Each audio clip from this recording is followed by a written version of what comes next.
কদিন শীতে নাজেহাল, ঘরের মধ্যে টিকা যাচ্ছে না। হ্যাঁ, তাই বাধ্য হয়ে আমরা আজকে ছাদে রান্না করতে চলে এসেছি। এই যে বাঁধাকপি জলে দেওয়া হলো, এটাকে হালকা করে সিদ্ধ করে নিতে হবে, তাহলে এর গন্ধটা কেটে যাবে আর খেতেও ভালো হবে।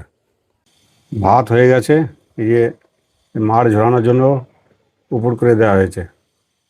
এই হচ্ছে আমাদের বড়ি, বাড়িতে দেওয়া বড়ি, ওটা শুকনো হচ্ছে।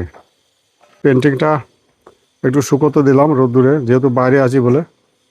এই রান্নাতে যেসব সরঞ্জাম লাগবে সবই নিয়ে আসা হয়েছে, মোটামুটি সবই এলোপাতাড়ি রাখা আছে। এই হচ্ছে আমাদের ডিসিপ্লিন এখন।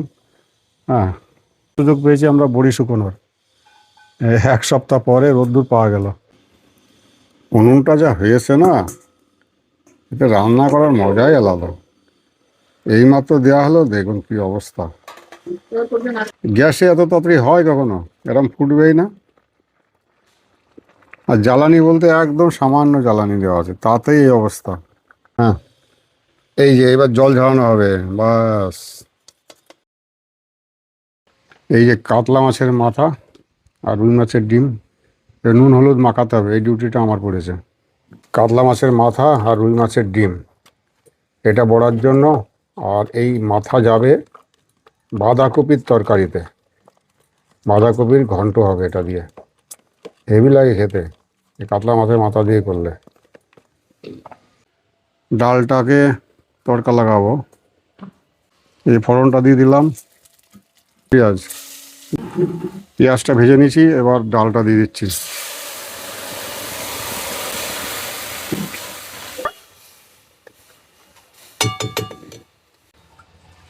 ডাল ফুটে গেছে, ডালের কালার কিন্তু হেভি এসছে।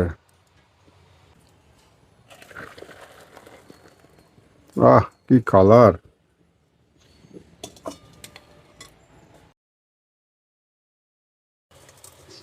মাছের কারি এটা নামিয়ে নেওয়া হচ্ছে।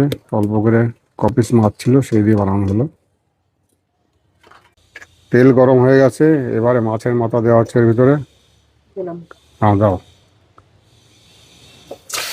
আহ,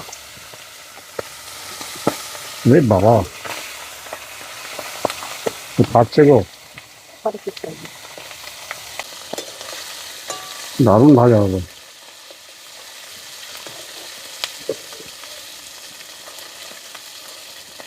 আহ,